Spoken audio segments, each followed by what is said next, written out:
That's sensitive. We are live streaming on Facebook. Oh, cool. That way people that are at home that can't make it here for whatever reason, a couple of people usually jump on it, yeah. It's not really taken off yet, but hopefully people. There you go. No accident. Okay, we're gonna go ahead and get started. Before I introduce tonight's speaker, just a couple of announcements. One research announcement for work. We are recruiting for the Magic app, which is a home modification app where you use an iPad and a laser pointer to lay out your floor plan of your house, and then from there, the idea is that from there the therapist can see like what doors need widened and like what DME you would need in there and if it fits and all of that stuff. So if you are interested in making a floor plan for us, let me know. We have 2 iPads, so 2 of you could take an iPad home tonight to do. There's a 5-minute video that teaches you how to use everything. I did it on my place. It's really quite neat. And I forget how much we're paying you. Maybe $50? Don't quote me on that right now. But we're paying you something. So if you're interested, let me know. I can get you set up with that tonight if you give me a chance to go up to my office because I forgot to bring those down. So there's that. If you're interested, let me know. Blossom dates that are coming up. Sunday, July 28th will be the music of Aretha Franklin. Sunday, August 11th is the music of Brian Wilson from the Beach Boys. And Saturday, August 31st will be the Empire Strikes Back movie with the orchestra playing. Last year that was really, it was the first one, but it was great. Handcycles are down and ready to go if you want to borrow it. However, Jeff is taking an awesome vacation and will be out of town July 1st through the 20th-ish. So if you want a handcycle, you'll need to get one before then or wait until after he gets back. Okay, exciting news for me that relates to the chapter is that United Spinal National asked me to be the Great Lakes Regional Chapter Coordinator. They're bringing the Great Lakes region back, and they thought I would be great for that, so I hope I don't let them down. But with that, I would love some help putting together these meetings and organizing and emails and nothing too crazy. So if you would love to help me out, I would love for you to help me out. So let me know if you're interested in kind of becoming a leader. That'd be great. Keep our chapter going, growing, and also on the same lines, we will need an advocacy representative for our chapter. They have a great grassroots program that they launched last year to help with advocacy efforts and Roll on Capitol Hill, which is coming up next week. And so if you're interested in advocacy and all of that good stuff, let me know. I would love to have you as the representative for a chapter. It would consist of kind of a leadership role there, probably attending Roll on Capitol Hill, a phone call like a couple every other month or every few months or something like that. So not huge responsibilities, but definitely something that we need. Okay. So we have Bert Burns here from Atlanta with his lovely wife Joy, and I'll just kind of let you take away and introduce yourself and all of that good stuff. In the camera, it's just You should be. I'll sit where you're sitting. Right there. Yep, you're good. Good. Your wife is on. Y'all can watch me on film there. Well, hello everybody. My name is Bert Burns, and like she said, I'm from Atlanta, and I appreciate y'all having me come chat tonight with y'all. And anytime I'm talking, feel free to just jump in and throw your hand up and ask a question or whatever. I can be more interactive than me just speaking to y'all, so please just jump in. And I will say y'all a lot, so I'm sorry. I'm definitely Southern. And I say y'all, I say yes sir, no sir, yes sir, no mean a lot. Now I was injured 37 years ago. I was in school at UCF in Orlando, and I was waiting tables in a restaurant, make money, pay the bills and stuff. And I was driving home from work one night, and a drunk driver ran a red light and smashed into me. Now I was in a little 280Z, a little sports car, and he was in a 64 station wagon going about 70 miles an hour, so he won that wreck. I got thrown from the car, got thrown about 45 feet down the road and landed and broke my neck. Had a C6, 7 level injury.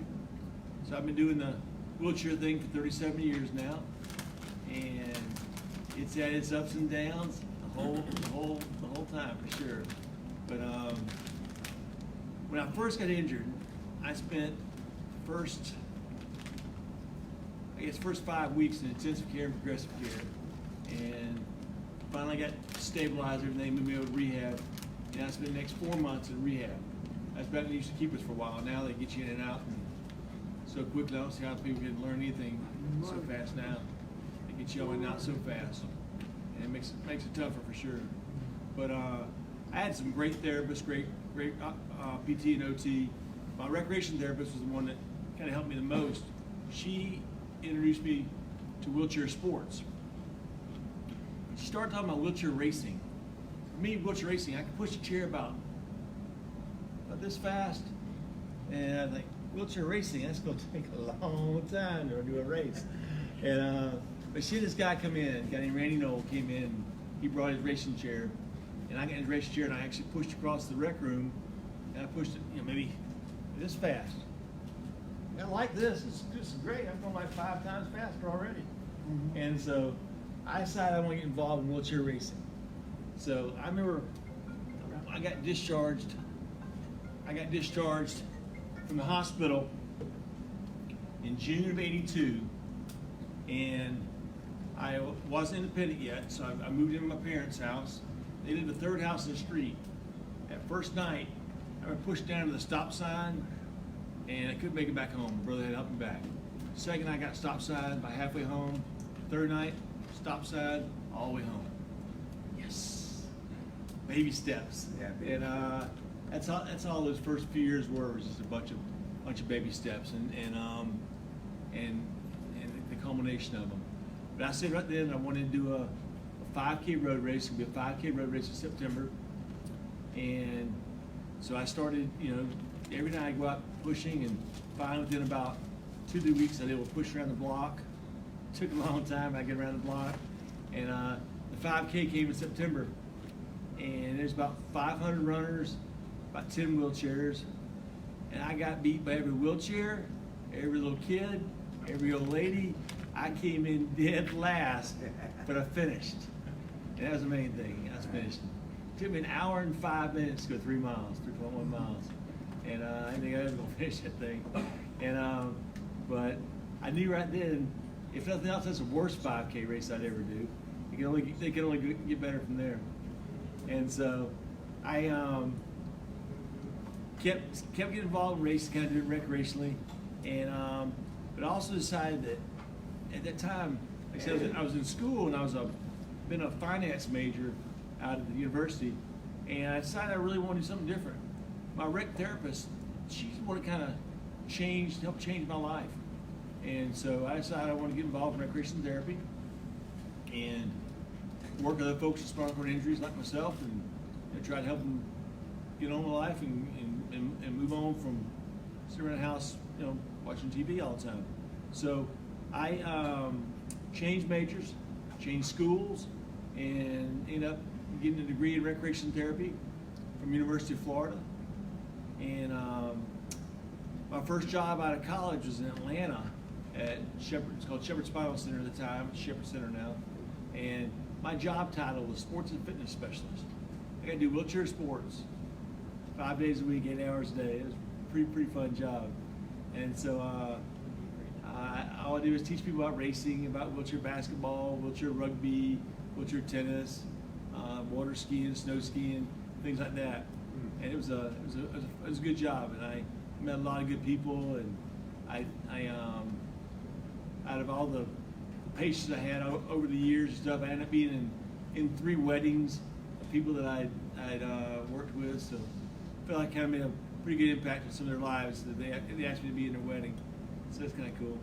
But after that, also, well, before that, prior to that, you know, when I injured, like I said, I was 20 years old, and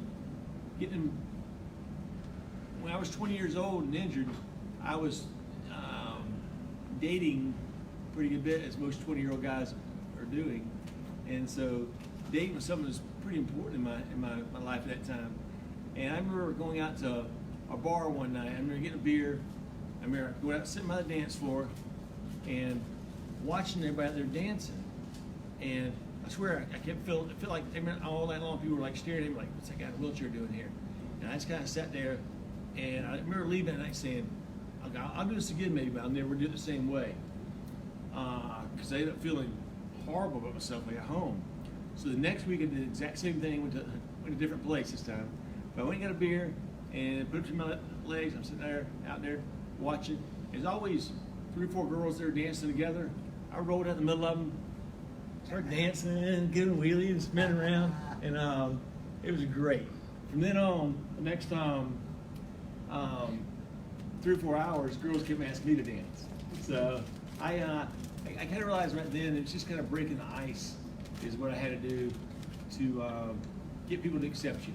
A lot of times, you know, people don't see folks in chairs all the time, and they don't see them at dance clubs all the time. But if you get out there and put yourself out a little bit, people respond pretty well most of the time. So it worked out well for me. So like I said, I dated back and forth with different girls over the years. I kind of dated in I told this story before, and we were talking about a while ago how I kind of dated in phases. First off, I kind of dated girls I'd known before I was injured, and all people that I'd known, you know, growing up and in high school with and stuff. Then I started dating girls in the healthcare profession. Girls that were PTs, no Ts, rec therapists. Girls that kind of understood the spinal cord injury thing and knew what worked and what didn't work and how things had to work. And then after that, I kind of ventured out in the rest of the population. But dating was always kind of exciting. It was definitely different from a chair that wants to stand up. But once I moved to Atlanta, working at Shepherd, I got involved in the wheelchair racing even more. Shepherd had a racing team. And getting involved in a racing team helped me a lot. Before I train 1 night a week, whatever, to go do a race and do whatever you do. But then I started training 4, 5, 6 nights a week with the guys on the team, guys and gals on the team. I got pretty decent at it. I ended up going 1990. I got picked. Usually you race locally and originally nationally. And if you do well nationally, it's pick you for the international team. And I got to go over to the Netherlands to race in the World Championships. And again, I kind of felt like in that marathon was my best distance, but I came in dead last out of all the quads. So I knew I had to get better. My goal was to make the 92 team to go to Barcelona, Spain, and made that. Got to go to Barcelona, Spain, and compete my first Paralympics in '92. And I did the 1500 meter, the 5000 meter, the marathon, but also did a 4x400 meter relay. Before I was at 3 guys who were real fast for our relay team, and we ended up getting a gold medal and setting a world record. And it was an awesome experience. And that point in my life, that was the best thing that ever happened to me. I remember getting up on the medal stand and playing the national anthem, raising the American flag, putting a gold medal around our neck, and I was sitting there just crying. because that was 1992. I'd been here 10 years, and during that 3 minutes you're on the medal stand playing the national anthem, it's like a movie screen going in front of my eyes. I remember that first night going to the mill, doing the stop sign, couldn't get back. I remember going to that first 5K road race. It took me an hour and 5 minutes. And now all of a sudden, 10 years later, I'm on the medal stand at Barcelona, Spain. That's pretty exciting. When I came back to Barcelona, I left working at Shepherd. I enjoyed the job a lot as a recreation therapist, but unfortunately it didn't pay a whole lot. So I wanted to make a little bit more money and be able to afford some things. So I went to work for a medical supply company. This company's called DS Medical. I worked with them for a few years. I was their first sales rep, and eventually I was a national sales manager and in charge of hiring other sales reps. And all my sales reps I hired were all guys and gals in wheelchairs. I discriminated against walking people. I didn't hire anybody that's walking. And a lot of times when you're rolling, you can kind of roll in and kind of get past the gatekeeper. And I like that, being able to do that. So, the owner of the company came one day and said he was selling the company. And I remember raising my hand and saying, what's going to happen to us? I said, I don't know, they may keep you, they may not. Okay, not hearing that, but that same weekend I had a trip planned out to Missouri and Kansas, Missouri to hire a new sales rep out in Missouri and Kansas. And what I would do, to find people that were in chairs in the communities I wanted to hire somebody, I'd call the recreation therapist that worked at that rehab center, and usually they knew people at the community. They were outgoing and very involved and good for sales. I remember calling, and I got this girl named Joy on the phone, and we talked for a long time, and she gave me a bunch of names and people to interview, and I called and did some phone interviews and narrowed down about 2 or 3 people, and I called her back, thanked her, and I said, hey, well, out there, I appreciate your help. I'll take you to dinner. And her end of the line, she's thinking, yeah, free dinner, I might as well do it. And so I remember I rolled in the rehab center and rolled in the recreation therapist apartment, and over in the corner was this young lady. She had her back to me. I said, Joy? And she turned around, it was that lady right there. And she's smiling like she's smiling right now. And I said to myself, I'll marry that girl. And we went out that night and had a great dinner and stayed out about 2 or 3 in the morning talking. Next night she had a date with somebody else and she broke it. We went out again. Next 2 days I was supposed to interview people in St. Louis, but I found more things to do in Kansas City. So I stayed there for a while. We went out a couple more nights and then dated back and forth for 5 months, and on New Year's Eve of 1995 we got engaged at Cinderella's Castle in Walt Disney World. Wow. And actually it's even better than that. Cinderella brought the ring to the table and a glass slipper. And I told Joyce, she's my princess, I want to be my queen when she married me. And the whole place was like quiet.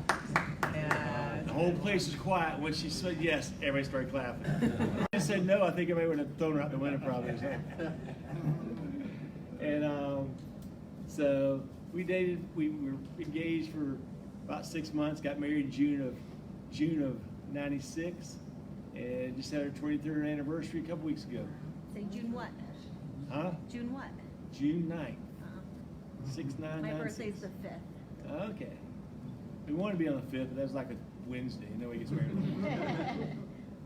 So Joe and I got married then, and at the same time is when, like I say, is when Dale Sims said that he was selling the company. So that's when myself and one of the regional managers, we went and met in my office, and we said, this isn't rocket science. We can do this ourselves. We can start our own company. So we started a company back in '96 called Euromed, and had that company for 18 years. Sold it to Cardinal Healthcare in Edge Park, and unfortunately they've not done well with it.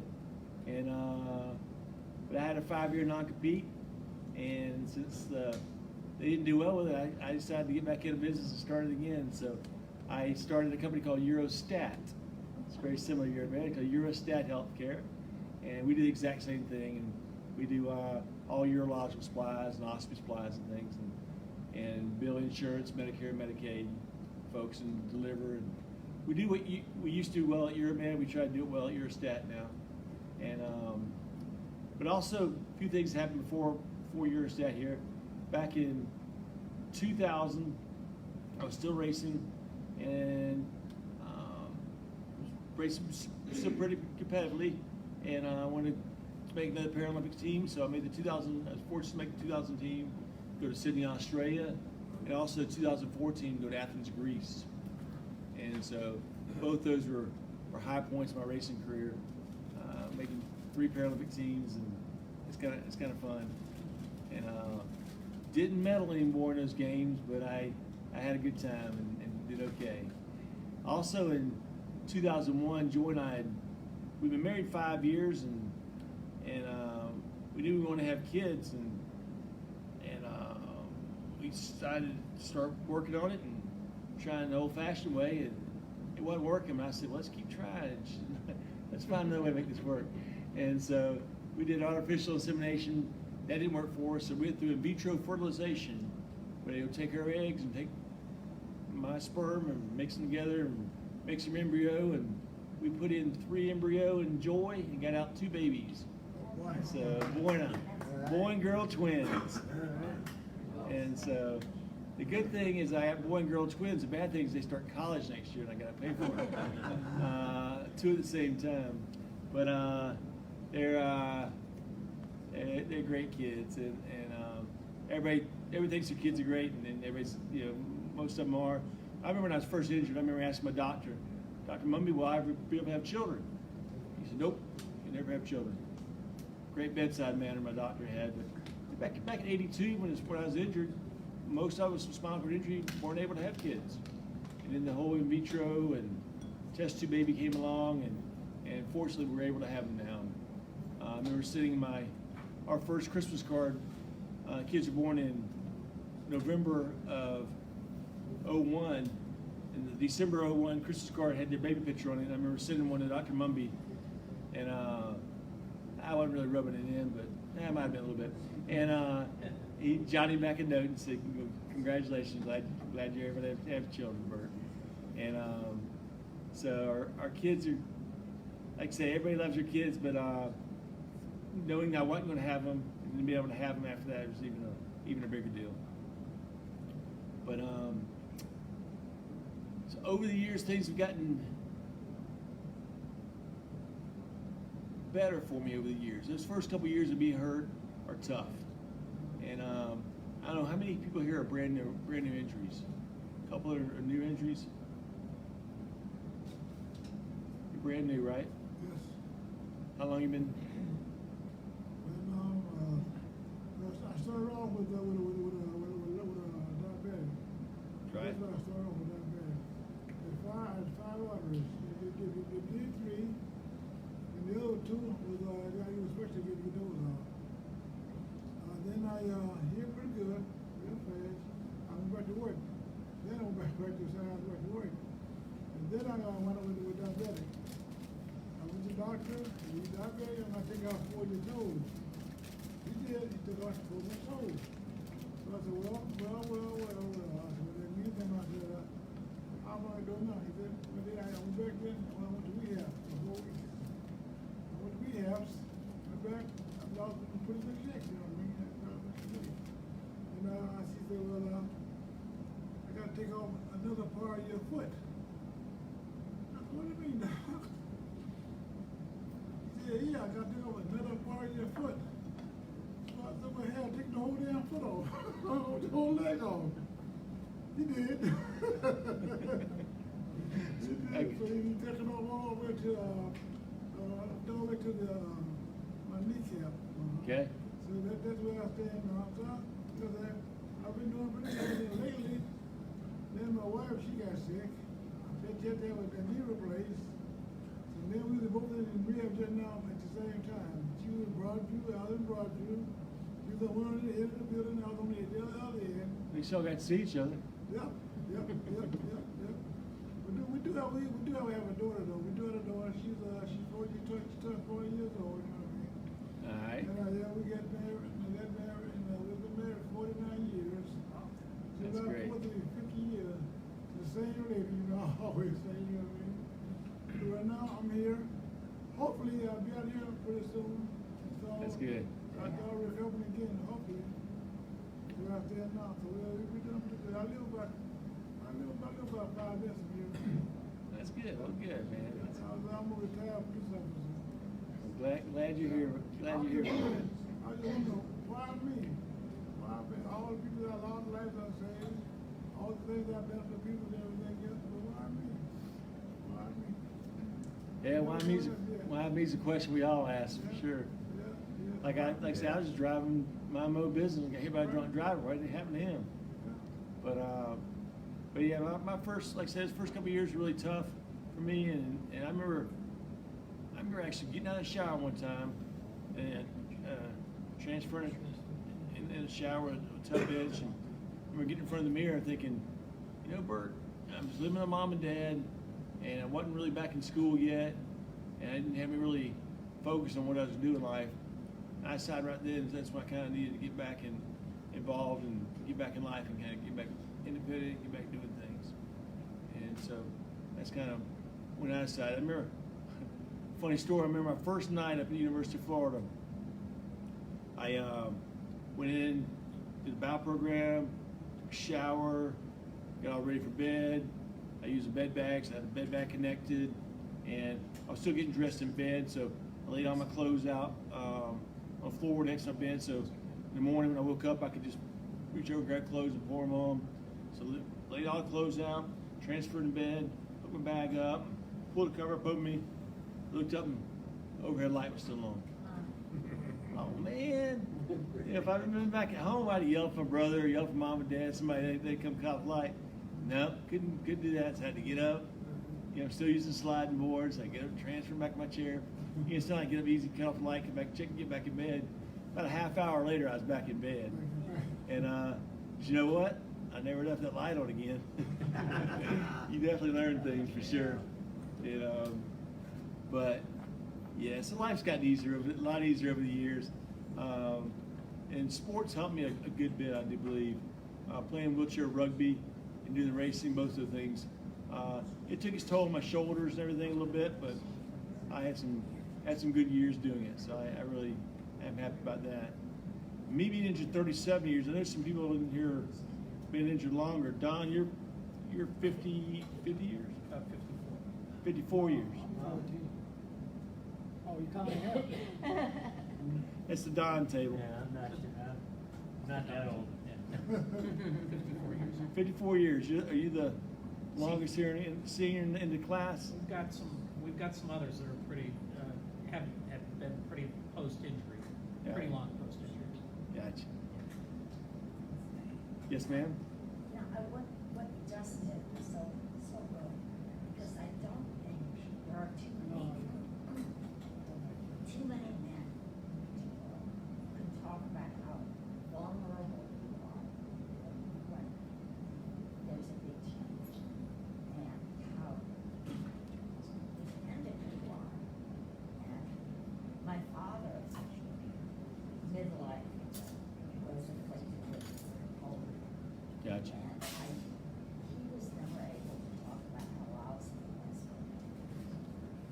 Yeah, there's times they've been tough, and now as I'm getting older, and I had a cyst in my spine a couple years ago, and they went in, they took it out, but it caused, I was starting to lose function, and I've lost a lot of function. I lost most of the sensation. I had a good bit of sensation. I was paralyzed from the chest down, but I had some decent finger function. I lost some finger function and lost some transfer skills. So I'm plus I'm fatter and older, and so my transfer aren't quite as good anymore. So I rely on a little bit of help. I have a gal that comes by and helps me 3 mornings a week, and plus Joy helps me a lot when she's not a lot, but helps me in the morning, helps me at night sometimes, and sometimes. Okay, a lot of times. I give her more credit. and she's a great gal, and but let's see who's got some questions. What about driving, Bert? Are you mobile? in that I am. When I first got hurt, I wanted to be able to drive a car. Right, They you were said, 20 years old. yeah, they said you need to be in a van. You're quadriplegic. I said I don't want a van. They said we need a van. You're quad. I said I don't want a van. And so I bought a it's 1982 when I got injured. I bought a 75 Monte Carlo, this big old Monte Carlo. Sure. Took the back seat out, put some plywood down on the whole back floorboard. So then I had a big chair. 4 lightweight chairs came out. So I had a 65-pound chair, and it folded. Sure. And I got to where I could transfer in with sliding board. Those were the old Everest and Jennings. Yeah, right? old E and J chairs, right? Okay. And I remember I got to where I could actually reach out and grab hold of it, hook my arm around the Right. footrest, and pull it in the back. And laying that piece of plywood down, it didn't go down in the where your feet rest and everything. You just rolled right in. And so I started driving right away then. And then after a few more years, I got I started getting rigid Pull chairs. that in on what, the passenger or the driver's side? The driver's side, what I do is I'd transfer in, and I left my legs out, and I'd put the front part of the chair in, and then I'd lean over, get way over the kind of the passenger seat, lean the seat forward, reach behind the seat, and grab a chair and pull it in behind Pull me. it Yeah. And then once about 3 or 4 years later, got my first rigid frame chair. That's all I've had since then. Yeah. And so then I just would transfer in and take the wheels off, put the wheels over the driver's passenger side floorboard, and grab a chair, a frame, and pull it in and put it in a passenger seat. By then I was getting stronger, and the chair was getting a little lighter. And now, just finally 2 years ago, I went to my first. Once I had that cyst in my spine, I lost some function. I wasn't transferring like I said quite as well, and things were a little slower. So I finally went to a van. So now I have a van with the ramp slides out, and I roll right up the van, and I also went to a smart drive on the back of my chairs. These smart drives are great. So it gets mad at me. We have hardwood floors, and the kitchen to our bedroom is like 30 feet. And I'll put the smart drive on. I go to the bedroom. Why you got a smart drive? Well, I got it on a chair. Might as well use it. And but it helps me. It takes me up the ramp, and then I transfer over the seat and move the seat around and drives. And so yeah, I'm still mobile and still able to get around. What about your team of doctors? Do you suggest when you're newly injured, like we all have had our experiences, that you have your family doctor, then a team of other neurologists and things like that? Is that the way you propose that in I Georgia do. as well?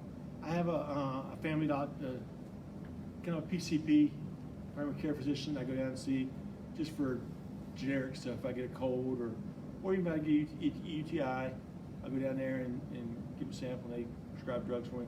But if I go about once every year or 2 years down to Shepherd Center, and I have a good neurologist, or he's an orthopedic surgeon down there. His name's John Lynn. Actually, he's a paraplegic. He's in a wheelchair. And when I used to work at Shepherd, he was one of my patients. So now I'm one of his patients. So it kind of the role reversal there. And but yeah, so I encourage everybody to have if you have a spinal cord injury or whatever your disability is, spina bifida, whatever your disability is, find a doctor that specializes in that, and that be your main kind of go-to for anything that's related to our disabilities, for sure. Good question. I was told I would never drive again. I'm gonna be the honest. Sounds good. I know first when I had a leg was off, my wife was always nervous. She was a bit nervous, see. So I go in there, go to bed, see. So any kind of noise she hears, she would always jump up and run, and she, I'm all right. So, Right, yes. so I got mad. I said, stop, I'm not a baby, leave me alone. I'll be all right. So every time I she jumped, so what if this particular time, I had no phone. I was in the bedroom, I fell. Couldn't get up. Good answer. So I was out trying to get up, I swung to do, then my leg came off. And meantime, I'm still scuffing, trying to get in the bed. I couldn't get in the bed. And finally, I was out of breath. I got in the bed and rolled over, got the bed. I'll never do it again.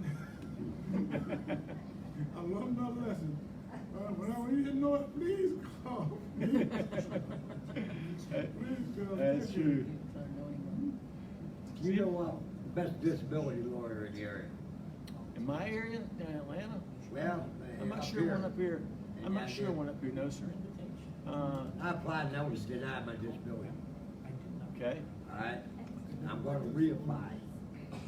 Because Mr. Ohio, that's Chairman. just, they just shoot you down. There's a firm in Columbus that'll help you free of charge. Okay, They strictly deal with people with disabilities. all right, But you gotta Google it. I don't know the name. okay. There you go. I contacted them because my city was building an amphitheater, outdoor amphitheater. Yeah. And it wasn't very accessible. They didn't Right. have enough parking. And I got a hold of them, and the very next show, there was tons of parking. All right, yeah. Squeaky wheel. Yeah, I don't want Squeaky no wheel. bad news, you know? Yeah. Yes. You obviously travel for sports a lot, whatever. You travel for pleasure, and where's your favorite accessible places around? Travel for pleasure. Yes, we travel for pleasure a lot. And In Cleveland, right? Cleveland. Yeah, I told Joy coming to Cleveland. She said, "Yay!" And I told you, Cleveland's a great town. Actually, I used to come up here, and I did. Metro used to sponsor the wheelchair. I don't know if you still do. The wheelchair race. It was called Revco Marathon for a long time. Right. Yeah, Revco, or is it? I thought it was Rite Aid now. It used to be Used to be Revco. Revco. It's Revco. Now it's Rite Aid. Now it's Okay. Rite Aid, yeah. Yeah, the 10K and the marathon, I can't remember a lot. But for traveling in the States is far more accessible than traveling overseas. We travel overseas a good bit and get by, but there's a lot of cobblestone roads. You gotta be careful with a smart drive on cobblestone roads. Your front cash will get caught and throw you right out for sure. And so I try to use it for that. But Can I say something? yes, chime in. So as he's gotten more, I would say, what's the Give me a word? minute, Tim, I'll ask. Like transferring is harder now, you know, and it's more important to have an accessible wheelchair room. Before it'd be like, no, we don't want an accessible room because he just transferred to the bottom of the tub, and so we would never even want an accessible room. Now that's more important, and like transferring in and out of a van is harder than it used to be. Those kind of things. I found some really good accessible travel agents, and so we're going to Italy in August. And there's a place called Accessible Italy, and he's planning the trip, and I'm saying, here's the tours we want to do. Bert's like, I want to have a race car driver Ferrari, and I want them to drive me as fast as they can in a race car. He's like, I'll see if I can make it happen. And so I think there's another one that's really, really good. It's called Sage Traveling, if you guys have ever heard of this one. And they do amazing trips. Yes, I should flip it. We did another one with them to Spain, and they like coordinated cooking classes, and you would love it, Dawn. I mean, this one right here, and wine pairings, and so I think finding a really good specialty travel agent. I've never used them before, and now I'm like, and I don't want to go on the tour. I love you people, but I don't want to go traveling with all of you people. It's like a whole different tour. You know, in our group, and this is a very, very active group, this, our spinal cord group. The people that have run this organization have set us up with cooking classes and with chefs and health food visitations. So we're very active in that respect. That's great. You should, like, anywhere you want to go, especially overseas, contact this Sage Traveling. I mean, they'll take you to Egypt and, like, anywhere, New Zealand, and they have contacts all over the world. SAGE. What do you do about medical when you travel? That was my question. You make special arrangements for medical coverage when you're out of the country?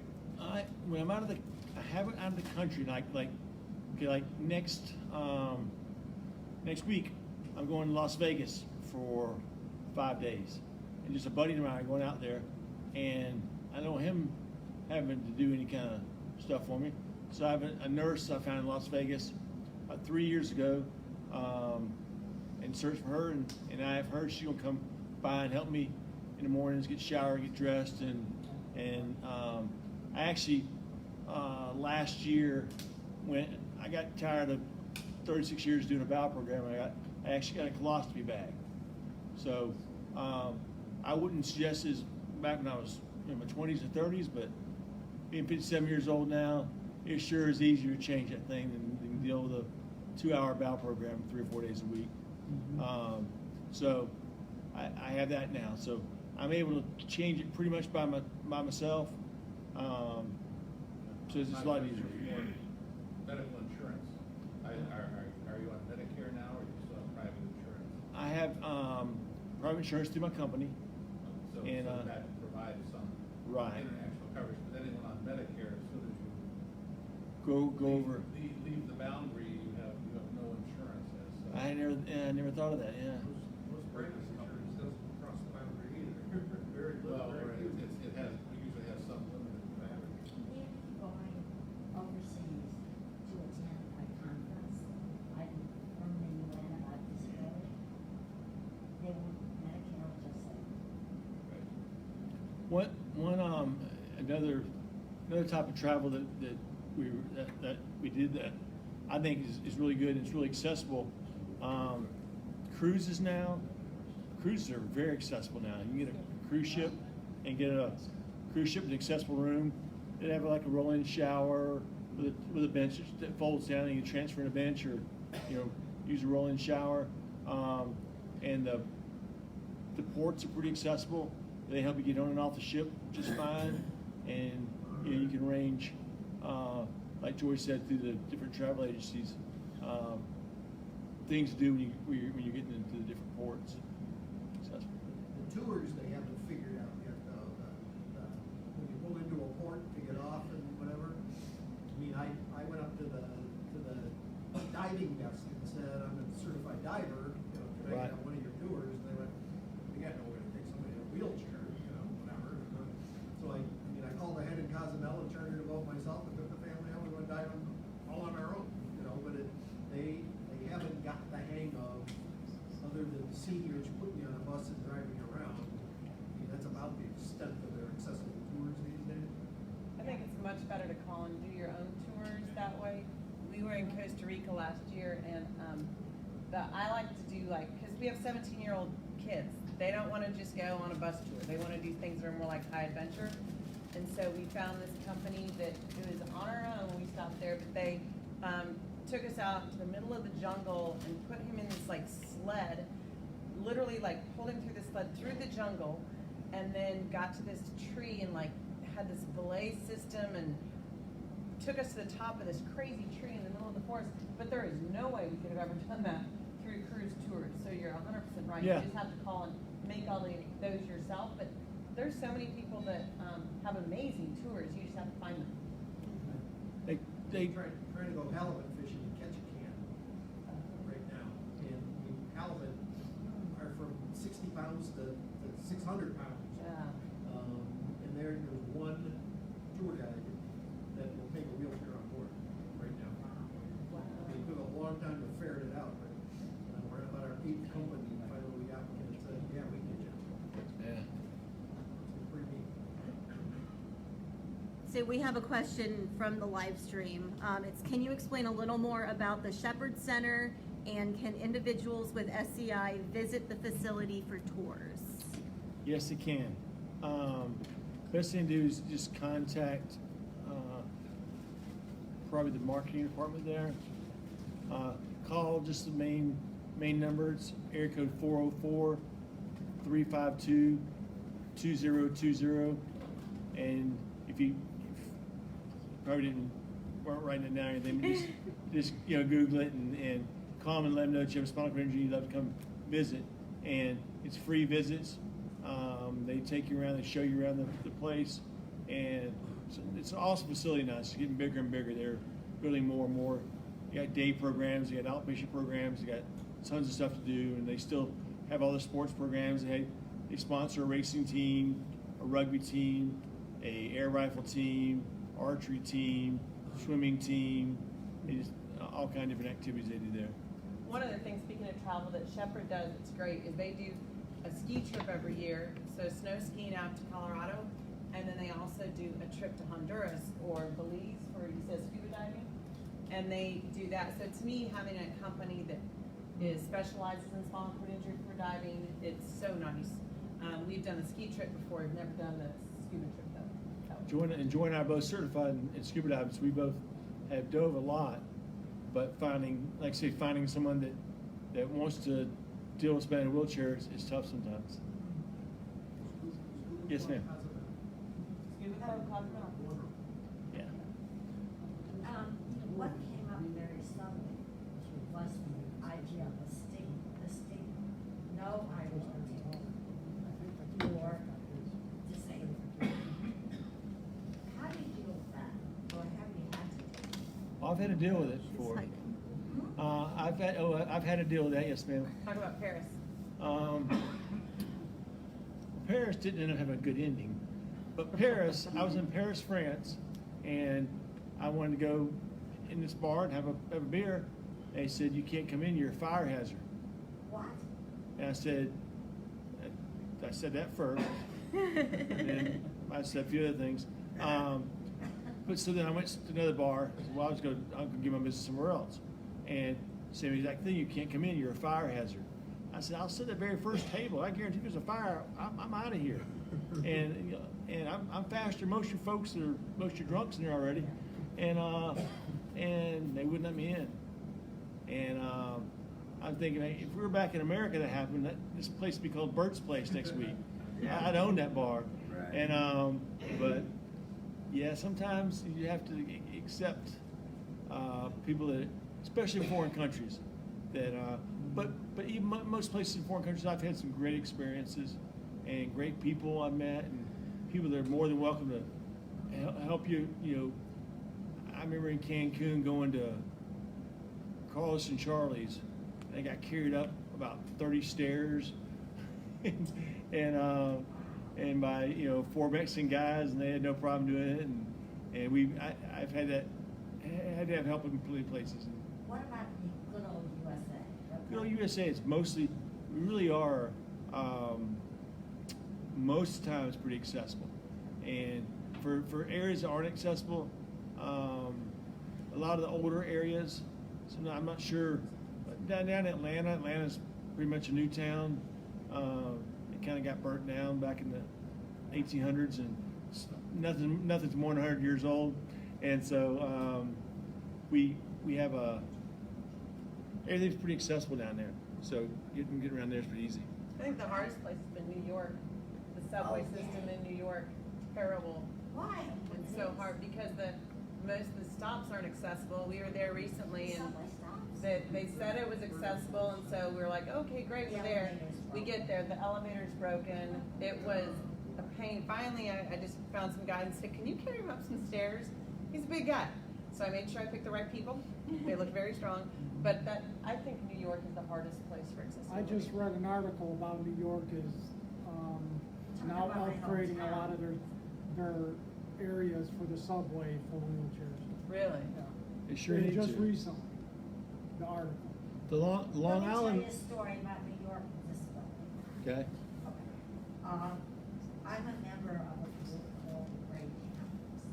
We're a group of older and younger people who try to work towards accessible stuff and destigmatization. Sorry, video. Sorry. Anyhow,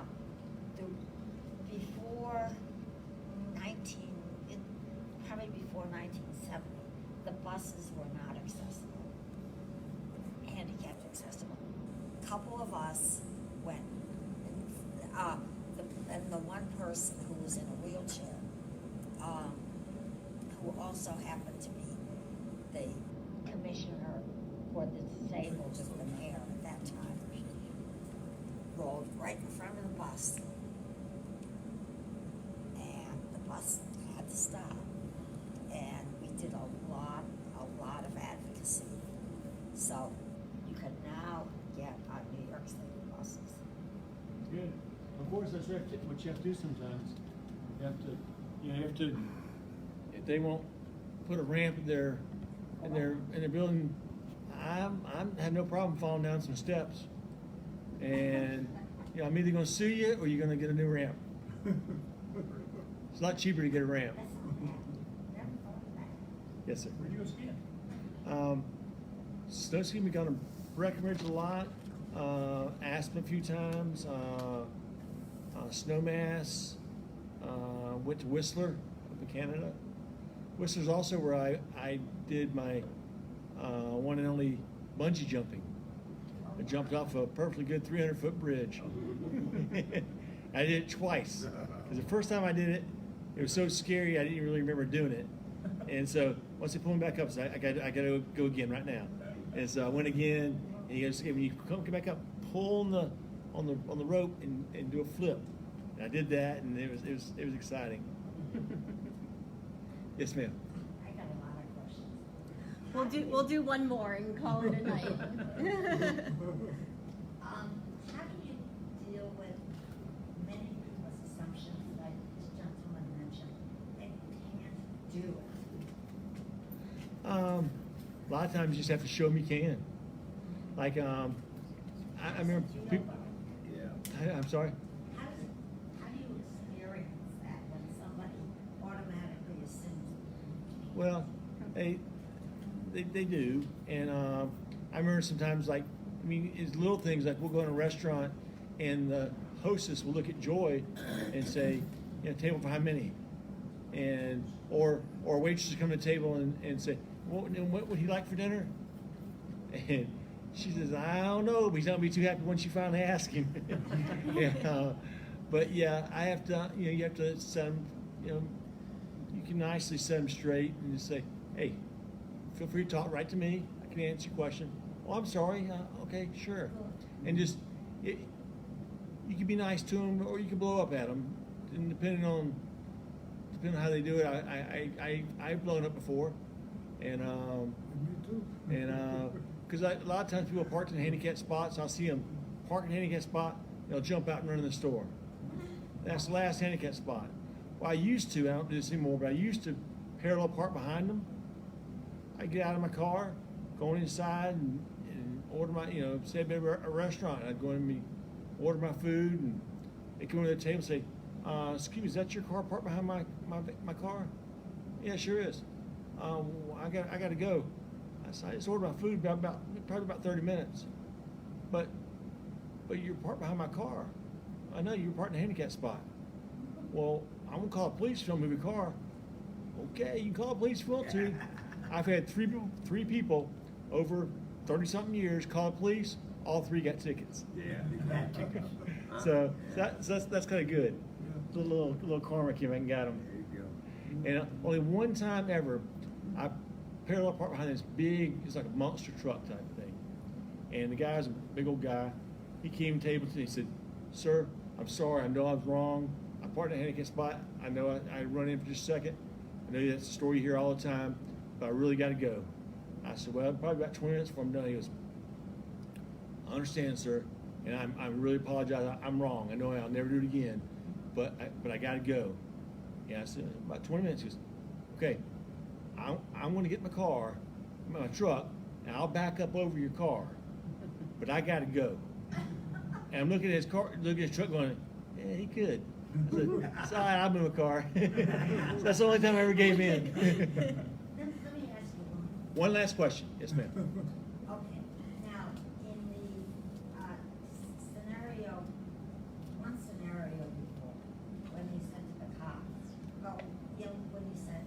Don't call the cops. Do you think somebody who is disabled and African American, for instance, could do that?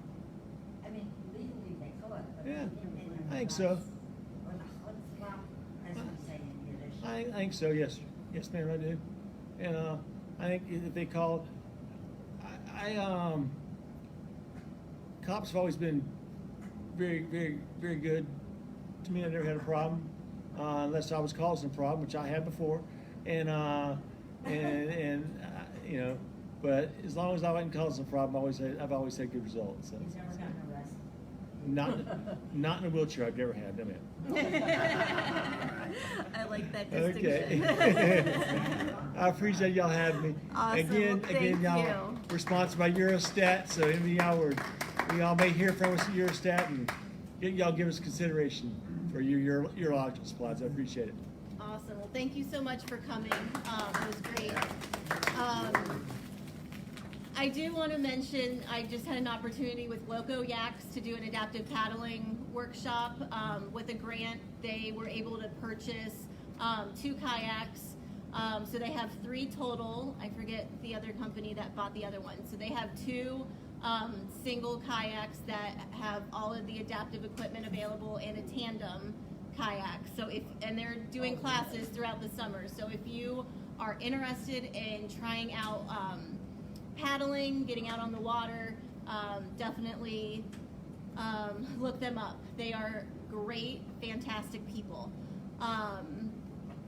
We actually own 2 kayaks. And we own 2 kayaks, so if you go through these courses, then you can borrow one. Last thing is just next month it will be our annual car show and cookout. So we will be out back. I will start talking to people about bringing their cars to show off all of the adaptive equipment, and then Mike Flis will be here talking about Metro Health's driving program, and Mobility Works will be sponsoring it. So they'll bring a van or 2 as well. So hope to see you guys next month. Until then, take care, drive safely home. See you next time. Thank y'all. Thank you. You were so well.